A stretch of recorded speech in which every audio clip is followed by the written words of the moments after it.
E aí, dificuldade na hora de caminhar, de correr?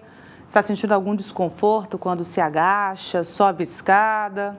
Pois é, meu amigo, tenho que te dizer uma verdade. Você pode estar com condromalácia patelar. Mas, Natália, o que é isso, hein?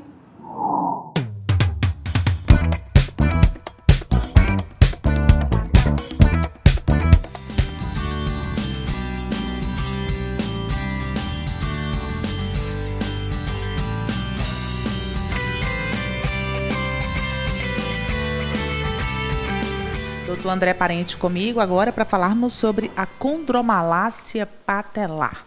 Tudo bem, doutor André? Tudo bem, prazer receber vocês. Prazer é todo nosso para falar desse assunto que não é tão comum a gente escutar falar, mas que está presente em muitos joelhos, que é a condromalácia patelar. O que é esse problema, doutor?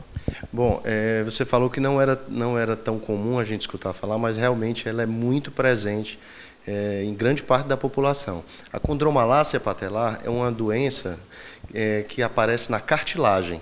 A cartilagem que fica por trás da rótula, da patela, daquela, como a gente chama, aquela bolinha do joelho, tá? Essa cartilagem, por se atritar, por se esfregar no fêmur, na parte lá inferior do fêmur, ela se desgasta. E esse desgaste causa um processo inflamatório e, consequentemente, a dor aparece. A dor é o principal sintoma? Exatamente, a dor é o principal sintoma. Uma dor forte, como é? Uma dor forte, é uma dor aguda, tá? E que muitas vezes incapacita as pessoas de fazerem suas atividades normais, já que a flexão, dobrar o joelho, se torna muito doloroso. E o que pode provocar isso? Bom, o desgaste cartilaginoso, ele já faz parte do nosso processo natural de envelhecimento, tá? Os joelhos, por sua vez, sofrem mais porque recebem uma carga, um uso maior durante a nossa vida.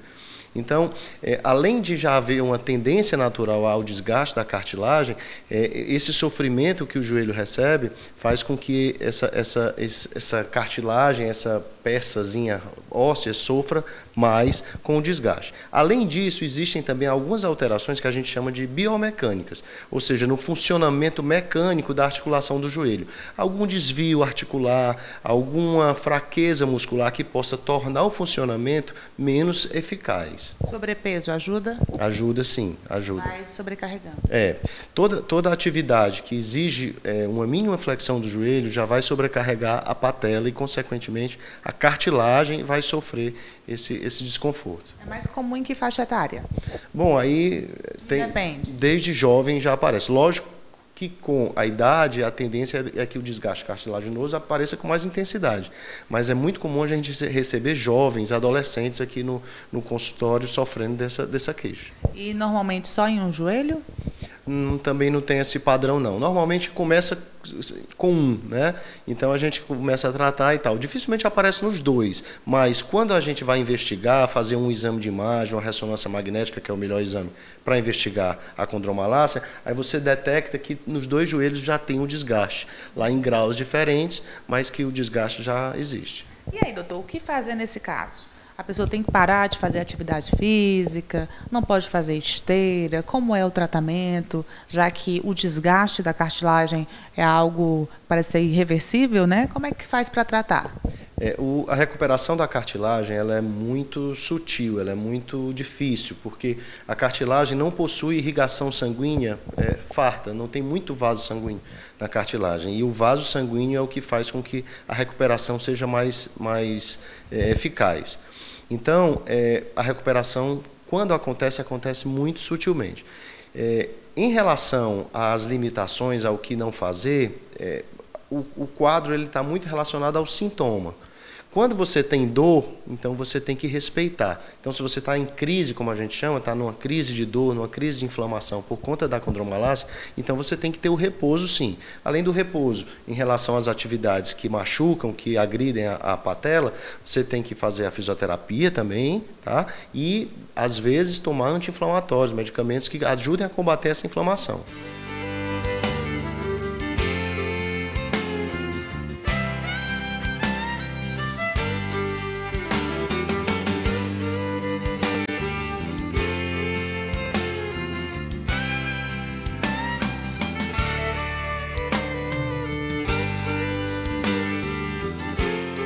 Esse tratamento, no caso, é com fisioterapia manual? A fisioterapia manual é muito importante nesse caso, porque só nesse tipo com essa técnica que a gente vai conseguir fazer certos tipos de mobilizações e alongamentos nessa articulação, no joelho, tá? A fisioterapia que envolve aparelhos com recursos físicos, térmicos, também ela é bem-vinda, já que existe um processo inflamatório instalado e esses recursos físicos eles ajudam ao trabalho de desinflamar essa articulação. E a musculação ajuda? Ela é fundamental, Natália. A musculação ela vai servir para equilibrar a musculatura que protege o joelho. Tá? No dia a dia, nós temos tendência a trabalhar alguns músculos mais do que outros, por conta das nossas atividades.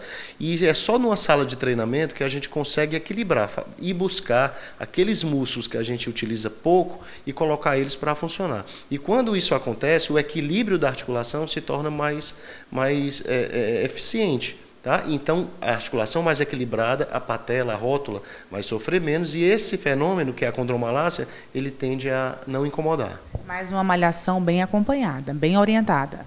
Isso é fundamental, porque se não for assim, é uma faca de dois gumes, né? É melhor que não faça até, para que não se exponha. Qualquer tipo de atividade física, principalmente na presença de alguma lesão, no caso da condromalácia, que a gente está falando sobre isso. Então, qualquer atividade física tem que ser muito bem supervisionada, porque senão você pode abrir espaço para que outras lesões apareçam e que você não resolva a que você tem. Então, tratamento.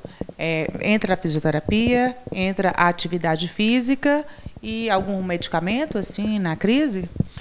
A parte de medicamentosa ela deve ser toda prescrita pelo médico, né? O médico ortopedista ou médico do esporte, que é quem geralmente trata esses casos, mas quando tem crise, normalmente tem o uso de medicamentos, sim. Vou para algumas rápidas agora, algumas rapidinhas. Esteira, pode? Em crise, não. Agachamento?